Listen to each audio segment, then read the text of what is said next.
Coming up, an unusual investigation. A 19-year-old man died months ago. Now the coroner says he died by homicide. Well, we're learning about the case right now. And a warning to lock your car doors. We look into a neighborhood thieves are targeting and what they're after that you might not expect. Chris? It's a gorgeous autumn feeling day. Highs that eventually made it up into the 50s, but it's going to get frosty and cold again tonight. We're going to see lows that will plummet back close to the freezing mark. I'll have the hour-by-hour breakdown, and when we turn considerably warmer, that's coming up. Welcome into WTOL 11 News on Plus. I'm Dan Cummins. Thanks for joining us on this Wednesday evening. Let's take a look at some of our top stories of the night. WTOL 11 is looking into the death of a 19-year-old man with developmental disabilities after he was found tangled in his harness in a van. According to the Lucas County Coroner's Office, Ethan Kleinhand's death has been ruled a homicide, stating his cause of death was asphyxiation due to neck compression. According to a Toledo police report, the fire department responded to a caller saying Ethan was unconscious. First responders found Ethan tangled in his harness inside a transport van on Hallgate Road in West Toledo. He was then taken to the hospital where he was later pronounced dead. At this time, TPD says no charges have been filed. We'll continue to bring you more updates as they become available. Well, a woman was sentenced to prison today after being convicted of setting two puppies on fire and killing them in Toledo. According to a federal court document, Aaliyah Phillips was sentenced to 1 year and 1 day in prison.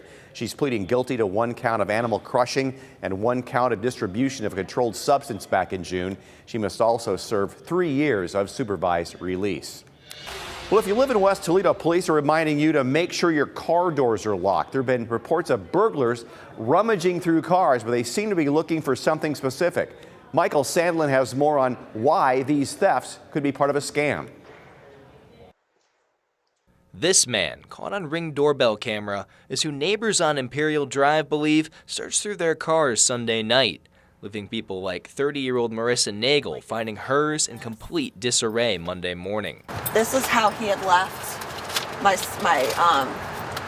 my glove box. This stuff was laying out. Nagel says after speaking with neighbors, she's one of 4 people who had their car tossed over Sunday night. But what's surprising is what was stolen and what wasn't. I specifically noticed that nothing was missing. I have a very visual memory, everything down to loose change, and as much as the laptop and the camera, nothing went missing, except I had a very specific black leather folder. Inside the folder, which she reported stolen to TPD on Monday, was her vehicle registration and her insurance information, or so she thought. She was able to find her registration lying on the floor of her car later that morning, but the thief got away with the registration's attached receipt and her insurance card. I just don't know as far as what the motive would be behind intentionally leaving valuables and taking a folder with the information. And when I had spoken to police, he said people use irrational thinking when stealing. He probably got scared off and didn't mean to take it. But there could be a second, more nefarious explanation.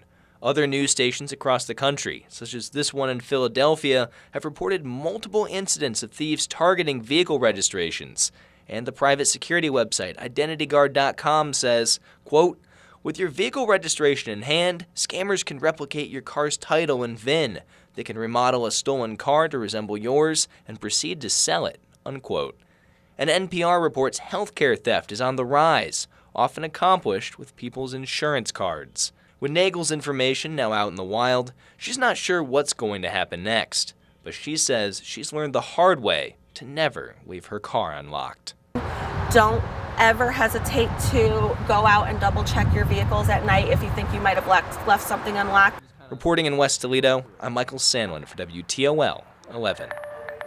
A former Toledo City Council member is no longer able to practice law since his license was suspended. Tyrone Riley pleaded guilty to federal bribery charges in 2023 relating to the Toledo City Council bribery scandal. He was sentenced last year to 24 months in prison. Today, the Ohio Supreme Court ruled Riley's law license be suspended indefinitely. Riley now forbidden to practice law or appear in court on behalf of anyone. Well, it's been a year since enforcement of Ohio's hands-free law began, and the state is seeing a decrease in crashes and injuries and deaths from distracted driving. Ohio State Highway Patrol says fewer Ohioans are using their cell phones while driving. The law took into effect in April 2023. There was a 6-month education period before officers began enforcing law in October. OSHP officers say the law is more important now than ever before. There might be hundreds of times you've been on your phone, texting, dialing a phone number, looking at your GPS or something to that effect, and nothing bad's happened. We don't want that one time something bad to happen where you want those moments to take back. The Highway Patrol will continue enforcing the law by conducting enforcement patrols and raising awareness about the dangers of distracted driving.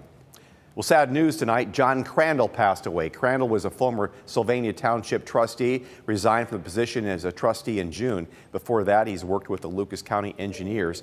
Crandall is survived by his sons, grandchildren, and great-grandkids. Visitations Friday at the Walker Funeral Home, and a memorial mass will be Saturday at St. Joe's Catholic Church. Well, northern Ohio along Lake Erie is no stranger to some pretty crazy weather. Have you ever stopped to think about some of the different types of precipitation you might see? For example, sometimes in the winter you can look up and see what looks like a bunch of Dippin' Dots falling from the sky. In today's Behind the Hashtag, Chris Vickers is here to help us further understand the icy phenomenon known as grapple. Chris? Dan, do you like Dippin' Dots ice cream? It was okay back in the day. I haven't had a lot of years. How about you? Yeah, it's all right, I suppose. I think I'd go for the soft serve myself, but that's an exact comparison or explanation of what grapple looks like. It is considered, meteorologically speaking, more of a softer type of hail, although it is not hail. It forms an entirely different process, typically about 2 to 5 millimeters in diameter. And here's how this actually forms. It is a snowflake that falls from the sky and it enters an area in the atmosphere where super cool water exists. That water coats the snowflake and actually makes it to more like a snowball than when it falls. So it is a softer frozen conglomeration of those particles. So that is grapple. It would look like Dippin' Dots ice cream that would just be scattered on the ground. It makes a little pinging noise as it hits the window and rarely result in anything more than just a dusting or an accumulation. Hail, that is actually forming in a thunderstorm from the strong updrafts, more of a solid ice, and we all know snowflakes. Those are frozen ice crystals, lighter and fluffy. So as we enter into the winter season, you may be seeing some of that grapple. Dan, back over to you. Life of the Great Lakes. Thanks, Chris. The Biden administration invokes the wartime powers of the Defense Production Act. This is to speed up the process of rebuilding a major American factory that produces IV fluids. The factory in North Carolina was wrecked during Hurricane Helene last month. Many hospitals nationwide are still postponing some surgeries and procedures because of it. Before the storm, CBS News reports some 60% of the nation's IV supplies relied on production from that plant. Well, right now, the federal government says it's looking into ways to help rebuild the plant or help other manufacturers ramp up production. Following both hurricanes Helene and Milton, many people were left without power, cell coverage, or internet. But one company says it will help by providing free satellite internet. Meanwhile, others have claimed that in reality, the company will charge hurricane victims hundreds of dollars. Our Verified team looked into the great internet debate. In the wake of Hurricanes Helene and Milton, the SpaceX company Starlink said it would give free satellite internet to people in the affected areas. But we got several questions from viewers who heard the offer actually came with hidden costs. So let's verify. Can hurricane victims get Starlink internet for free? Our sources, Starlink and FEMA. We found the original offer is misleading. Here's why. Once connected, Starlink says hurricane victims can receive free internet access through the end of the year. After that, they'll automatically be enrolled in the monthly paid service, which can be canceled at any time. But just like satellite TV requires a dish or cable internet requires a modem, Starlink internet requires a physical terminal. And Starlink is not offering those for free. The official webpage for the offer says, quote, a Starlink kit is required to access this free service. If you do not already have a Starlink kit, you will need to purchase one. Those kits cost $349. And with shipping and taxes added, we found that someone in Asheville, North Carolina would have to pay nearly $400 before they could access this free service. Starlink says the kits take 3 weeks to ship. For any hurricane victims who already own a Starlink kit, the company says they can submit a support ticket to get their monthly fee waived. FEMA says some first responders are using Starlink via a handful of terminals the government purchased. With your Verify, I'm Casey Decker. Consumers Energy says nearly 3/4 of EV drivers want the option to charge their car while at work. To help, the utility company is offering $7,500 rebates to businesses installing 2 or more in Michigan. If the chargers are public, even larger rebates will be available. Currently, Consumers Energy estimates more than 500 businesses will install chargers by 2030. While out shopping at big box stores, it seems Christmas decorations come earlier and earlier every year. There's a street in East Toledo where 8 houses already have their Christmas lights up. And the man behind the display says the reason is simple. Lighting up Nevada Street is a way for East Toledo residents to have a big light show without the big light costs. This is the 4th year for the light show, and this year it will feature more than 100,000 lights. Since only one man is putting up all the lights in hopes of being done by November, he says he had to start in September. They are Christmas lights, but they are synced to Halloween music for the time being. And then come November, we'll change it over to our Christmas show and have our Christmas props out and everything for it. You just did a good job. He says he's taking donations this year. If you have lights you'd like to donate, they must be LED. Any monetary donations will be put towards buying more lights for next year. Here's a reason to smile tonight. A furniture store is helping out local police and fire departments. Furniture Palace owner says he's been making donations to the departments for years now. The most common item for donation are recliners. A detective from the Ohio Police Department, from Oregon Police Department, say they opened up a relaxation room in his department last month. He went around asking for help, and Furniture Palace answered the call. Just a place for them to go that's quiet. So we were looking for furniture for that room. We reached out to Adam, and he was willing to donate a recliner to us. I've always been interested in helping out the community. I've been born and raised here in this community. If I have the tools to do it, which recliners, furniture are the tools that I have, why not use them to the best of my abilities? Helping out the Oregon police. Well, typically the owner says he'll load up his delivery truck and bring the furniture directly to those departments. Chris?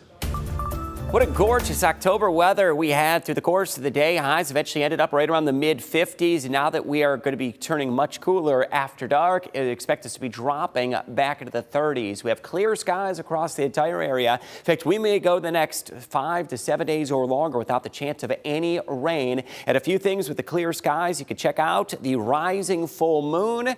It will peak with that full moon officially happening tomorrow morning, and it will remain full over the next 24 hours. And also Comet Atlas, which is showing up in the western sky. That is going to be for a brief moment or two after sundown time. Tomorrow morning, that bus stop forecast crisp and cool, right around 34 degrees. Mid-50s will begin to show up just after outdoor recess, 52 as the kids head outdoors, and close to 60 after school for what looks to be a dry and pleasant feeling day. Here's what it's going to feel like as we dive into tomorrow morning. Highs are going to be dropping back, or lows are going to be dropping back into the low 30s. Highs into the afternoon going to feel like the lower 60s. Should be a very pleasant feeling day Thursday. A little patchy frost still going to be possible into Friday, and by Friday afternoon we go through the upper 60s and could get a few days that are right around 70 degrees. What to expect for your day tomorrow? Bright skies and sunshine. Do you know where the sunglasses are?